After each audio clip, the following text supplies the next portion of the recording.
오늘 하나님께서 우리에게 주신 말씀은 예레미야서 20장 7절부터 13절까지 말씀입니다. 제가 읽어드리겠습니다. 여호와여, 주께서 나를 권유하심으로 내가 그 권유를 받았사오며 주께서 나보다 강하사 이기셨으므로 내가 조롱거리가 되니 사람마다 종일토록 나를 조롱하나이다. 내가 말할 때마다 외치며 파멸과 멸망을 선포하므로 여호와의 말씀으로 말미암아 내가 종일토록 치욕과 모욕거리가 됨이니이다. 내가 다시는 여호와를 선포하지 아니하며 그의 이름을 말하지 아니하리라 하면 나의 마음이 불붙는 것 같아서 골수에 사무치니 답답하여 견딜 수 없나이다. 나는 무리의 비방과 사방이 두려워함을 들었나이다. 그들이 이르기를 고소하라, 우리도 고소하리라 하오며 내 친한 벗도 다 내가 실족하기를 기다리며 그가 혹시 유혹을 받게 되면 우리가 그를 이기어 우리 원수를 갚자 하나이다. 그러하오나 여호와는 두려운 용사 같으시며 나와 함께 하심으로 나를 박해하는 자들이 넘어지고 이기지 못할 것이오며 그들은 지혜롭게 행하지 못함으로 큰 치욕을 당하오리니 그 치욕은 길이 있지 못할 것이니이다. 의인을 시험하사 그 패부와 심장을 보시는 만군의 여호와여, 나의 사정을 주께 아려 싸운즉 주께서 그들에게 보복하심을 나에게 보게 하옵소서. 여호와께 노래하라. 너희는 여호와를 찬양하라. 가난한 자의 생명을 행악자의 손에서 구원하셨음이니라. 아멘. 성전을 관리 감독하는 성전의 총책임자였던 바스훌은 성전에서 하나님의 심판을 예언하는 예레미야를 잡아서 감옥에 가두고 핍박을 가합니다. 얼마 후 감옥에서 풀려난 예레미야는 성전 총책임자인 바스홀에게 너의 집안은 말할 것도 없고 온 유다가 바벨론으로 끌려가서 그곳에서 처형당할 것이라고 예언을 합니다. 예레미야 20장은 이렇게 시작합니다. 그리고 이렇게 당당하게 하나님 말씀을 대언하지만은 파멸과 멸망을 선포하는 예레미야 마음은 편하지 못합니다. 그래서 마음속에는 여러 가지 갈등이 일어납니다. 하나님의 말씀을 대언하는 대언자로서의 처절한 갈등입니다. 하나님의 심판을 예언하자 원수들로부터 온갖 핍박과 어려움을 당하지만은 결국에는 하나님이 자신과 함께함으로 자신이 승리하게 될 것을 확신하며 나아갑니다. 그렇습니다. 오늘 본문은 하나님 말씀의 대언자로서의 예레미야의 고난과 갈등 그리고 확신을 그대로 보여주고 있다고 할 수 있습니다. 우리는 종종 타락하고 죄악이 그득한 이 세상을 살아가면서 내가 과연 하나님의 말씀을 당당하게 선포할 수 있는 사람인가? 또는 나는 하나님을 온전히 믿으며 살고 있는 사람인가? 라는 갈등과 회의를 가질 때가 있습니다. 오늘 본문은 이러한 심정으로 살아가는 성도들에게 용기와 힘을 주고 있는 말씀이라고 할 수 있습니다. 오늘 본문 7절을 보면은 예레미야는 이렇게 말하고 있습니다. 여호와여, 주께서 나를 권유하심으로 내가 그 권유를 받았사오며 주께서 나보다 강하사 이기셨으므로 내가 조롱거리가 되니 사람마다 종일토록 나를 조롱한다고 말하고 있습니다. 그렇습니다. 예레미야는 자신의 뜻과 전혀 관계없이 하나님께서 자신을 강권적으로 선지자로 세웠다며 항의와 불평을 드러놓고 있습니다. 그럼에도 불구하고 자신은 선지자로서 하나님의 뜻을 유다 백성들에게 충성스럽게 전했고 그 백성들에게 회개를 요청했지만은 그들로부터 돌아온 것은 핍박과 조롱뿐이라고 말합니다. 그래서 예레미야는 이렇게 하나님께 불평하며 항의하고 있는 것입니다. 이렇게 불평과 항의를 하는 것은 현실 너머에 보이는 하나님의 원대한 뜻을 제대로 이해할 수 없었고 그 뜻을 완전히 받아들일 수 없었기 때문입니다. 우리는 인생을 살면서 우리가 기대하고 바라는 일들이 종종 엉뚱하게 빗나갈 때가 있습니다. 하나님께서는 우리가 생각하고 기대하는 것과는 달리 전혀 다른 일을 계획하시고 성취시키실 때가 많습니다. 그럴 때마다 우리는 하나님의 뜻이 무엇인지, 그리고 하나님이 나와 함께 하시는 것인지 의심하며 나아갈 때가 있습니다. 저는 27년에 개봉되었던 밀양이라는 영화를 참 감명 깊게 본 적이 있습니다. 배우 전도연이 주연했던 영화인데 그 줄거리가 이렇습니다. 교통사고로 남편을 잃은 주인공 신혜는 절망적인 상황을 이겨보려고 남편의 추억이 담겨 있는 남편의 고향 밀양이라는 시골 마을로 아들과 함께 내려갑니다. 그러던 어느 날 그렇게 애지중지하던 아들이 납치되고 맙니다. 납치업은 거액을 요구하지만은 주인공 신혜는 거액을 지불할 능력이 없었습니다. 아들을 살려보겠다는 절박한 심정으로 전 재산을 끌어와서 아들을 구해내려 했지만은 결국 아들은 싸늘한 주검이 돼서 돌아옵니다. 절망에 빠진 주인공은 그 고통에서 벗어나고자 교회에 나가 하나님을 의지하며 살아가게 됩니다. 그 과정에서 자신의 아들을 죽인 범인을 용서하려고 교도소에 찾아가서 수감되어 있는 그 살인범을 만나봅니다. 그곳에서 자신의 아들을 죽인 범인을 용서하고 자신의 그 고통, 그 마음의 고통으로부터 벗어나려고 하지만은 그 범인은 오히려 편안한 모습으로 신혜를 바라봅니다. 그러면서 자신은 이미 하나님께서 용서를 했다고 말을 합니다. 이에 격분한 주인공 신혜는 자신이 용서하지 않았는데 어떻게 하나님께서 용서할 수 있느냐며 분노합니다.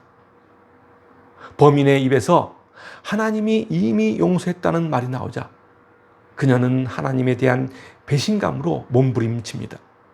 그리고 하나님에 대한 믿음을 상실하면서 그녀는 하나님의 뜻에 반하는 일들을 하기 시작합니다. 교회 유부남 집사를 유혹해서 불륜을 저지르고 자신의 손목을 칼로 그어 자살을 시도하면서 하나님께 반항합니다. 절망 속에 빠져 타락한 생활을 반복하지만은 결국 자신의 눈앞에 놓여 있는 현실의 고통을 마주하며 하늘을 바라봅니다. 영화의 마지막 장면은 주인공 신혜가 거울을 보며 머리를 자를 때 따사로운 햇빛이 환하게 비치는 장면을 보여줍니다. 그리고 그녀가 발을 내딛고 있는 땅에도 그 따사로운 햇빛이 비치면서 영화는 막을 내립니다. 저는 이 마지막 장면을 보면서 하나님은 이 땅의 모든 사람들에게 동일하게 빛을 비추어 주시고 구원을 베풀고 계신다는 것을 생각해 보았습니다. 고난 속에 살아가는 모든 인생들에게 하나님은 동일하게 빛을 비추고 이 땅에 구원을 이루시는 그 하나님. 저는 이 영화를 보면서 진정한 구원이 무엇이며 우리가 무엇을 바라보며 살아야 할 것인지를 깨닫게 해준 영화라고 저는 생각했습니다. 성경에 등장하는 인물 중에는 극심한 고난 속에서 하나님을 바라보며 하나님의 은혜로 사는 사람들이 많이 등장합니다. 사도 바울도 그 중에 한 사람입니다. 사도 바울은 하나님의 뜻을 따라 순종하며 살았지만은 그 인생 앞에 닥친 현실은 극심한 핍박이었습니다.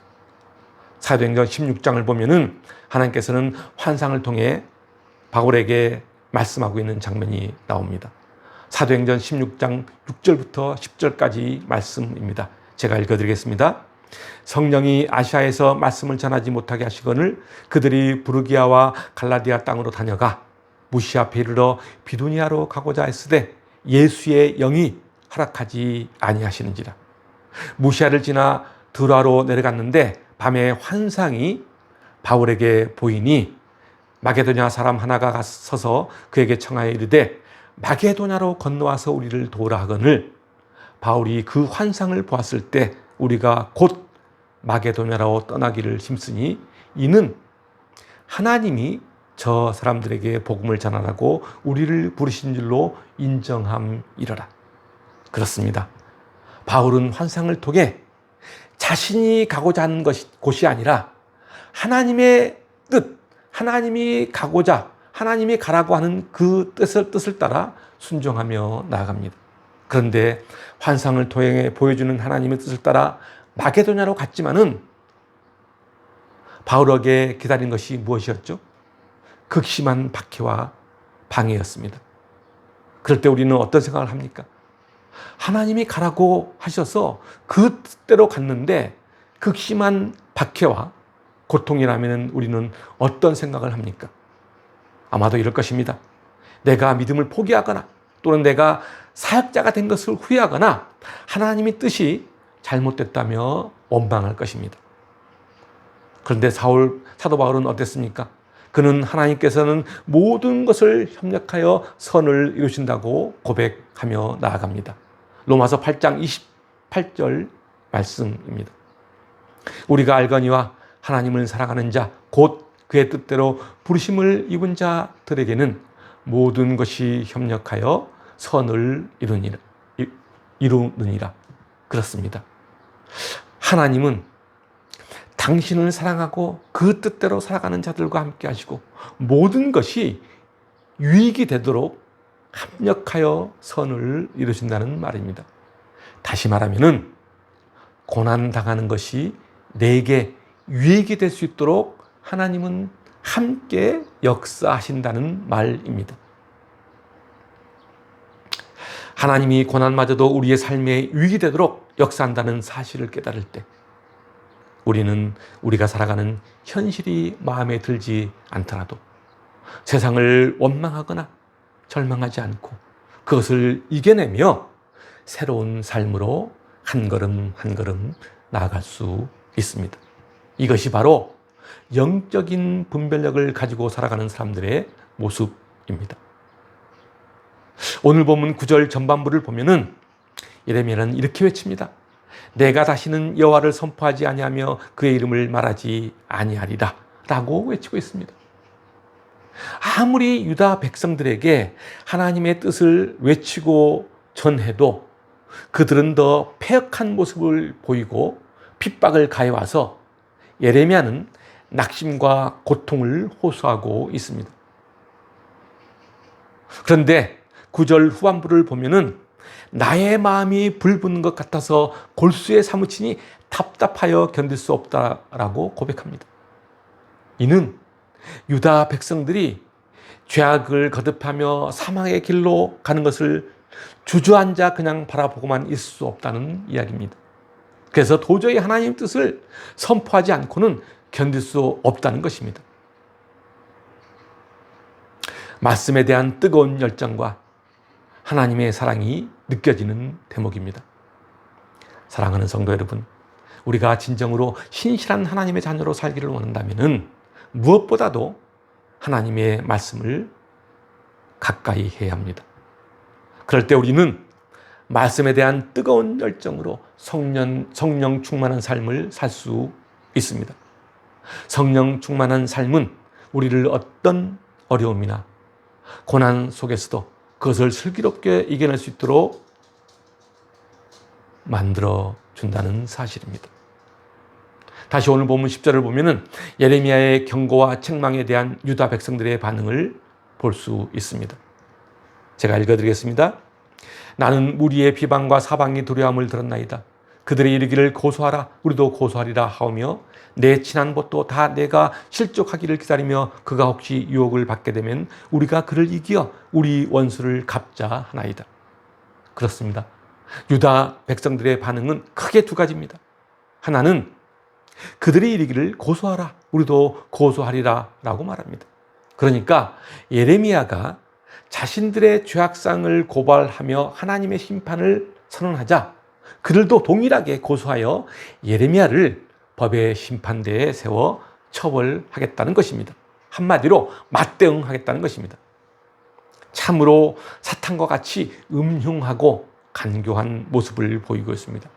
그리고 또 다른 하나는 내 지난 것도 다 내가 실족하기를 기다리며 그가 혹시 유혹을 받게 되면 우리가 그를 이기어 우리 원수를 갚자라고 말합니다. 예레미야가 넘어져 실족하기를 기다리고 예레미야의 약점을 은밀하게 노려보고 있다는 것입니다. 그러니까 예레미야의 약점을 찾기 위해 은밀하게 지켜보고 함정까지 파놓고 기다리고 있다는 말입니다. 여기서 우리는 하나님이 세우신 선지자를 넘어뜨리기 위한 사악한 사탄의 모습을 볼 수 있습니다. 그렇습니다. 오늘 우리도 사탄으로부터 동일한 시험과 공격을 받고 있다는 사실을 꼭 기억해야 합니다. 사탄은 하나님을 믿는 성도들과 교회를 무너뜨리기 위해 오늘도 온갖 틈을 엿보며 우리를 절망과 사망의 길로 끌고 간다는 것을 잊지 말아야 합니다. 그래서 우리는 복음으로 전신갑주를 입고 성령의 검으로 무장해야 합니다. 에베소 6장 10절부터 17절에서는 이렇게 말씀하고 있습니다. 끝으로 너희가 주 안에서와 그 힘의 능력으로 강건하여지고 마귀의 간계를 능히 대적하기 위하여 하나님의 전신갑주를 입으라. 우리의 씨름은 혈과 육을 상대하는 것이 아니요 통치자들과 권세들과 이 어둠의 세상 주관자들과 하늘에 있는 악의 영들을 상대함이라. 그러므로 하나님의 전신갑주를 취하라. 이는 악한 날에 너희가 능히 대적하고 모든 일을 행한 후에 서기 위함이라. 그런즉 서서 진리로 너희 허리띠를 띠고 의의 호심경을 붙이고 평안의 복음이 준비한 것으로 신을 신고 모든 것 위에 믿음의 방패를 가지고 이로써 능히 악한 자의 모든 불화살을 소멸하고 구원의 투구와 성령의 검, 곧 하나님의 말씀을 가지라. 그렇습니다. 성도가 싸워야 할 싸움의 대상은 눈에 보이지 않는 영적 존재입니다. 그러므로 주님이 주신 능력과 힘으로 강건해져서 대적해야 합니다. 사탄의 전략에 넘어가지 않기 위해서는 주 안에서 강건해지고 주님이 주신 전신갑주를 입어야 합니다. 우리는 늘 영적 전쟁 속에서 살아갑니다. 영적 전쟁은 마귀 사탄과의 싸움입니다. 마귀 사탄과의 싸움, 그 싸움에서 승리하기 위해서 필요한 것은 바로 흔들리지 않는 믿음과 진리의 말씀입니다. 여러분 모두가 그 믿음과 그 말씀으로 무장되기를 소망합니다. 오늘 본문 11절부터 13절까지를 보면은 예레미야 신앙 고백과 기도 그리고 찬양이 기록되어 있는 것을 볼 수 있습니다. 11절을 보면은 예레미야는 하나님이 나와 함께 하심으로 나를 넘어지게 하는 자들이 나를 이기지 못할 것이며 그들은 결국 영원한 수치 속에서 파멸될 것이라고 예언하고 있습니다. 그러면서 계속해서 12절에서 나의 사정을 주께 아랜다고 말합니다. 내 모든 사정을 아시는 주님께 내 모든 것을 맡기겠다는 것입니다. 그러면서 13절에서 승리를 확신하며 구원의 하나님을 찬양하고 있습니다. 사랑하는 성도 여러분, 험난하고 타락한 세상 가운데 우리가 이 세상을 이길 수 있는 참된 능력과 힘은 어디서 올까요? 우리의 인생 가운데 승리와 영광을 얻는 참된 비결은 무엇일까요? 그것은 바로 하나님의 신실하심과 하나님의 능력을 굳게 믿고 의지하는 데 있습니다. 이 세상을 살면서 그 누구도 문제 없이 사는 사람은 아무도 없습니다. 누구나 문제를 안고 살아갑니다. 누구나 고난의 시간을 경험하며 살아갑니다. 그 문제와 고난의 인생 앞에서 우왕좌왕할 것이 아니라 그럴 때마다 전능하신 주님의 팔을 붙들고 나아가야 합니다. 그럴 때 우리는 그 문제와 고난으로부터 승리할 수 있고 하나님의 영광을 함께 누릴 수 있습니다. 여러분 모두가 여러분 앞에 놓인 인생의 문제와 고난 그 앞에서 주님의 전능하신 팔을 붙들고 나아감으로 승리와 영광을 얻기를 주님의 이름으로 축원드립니다. 기도하겠습니다.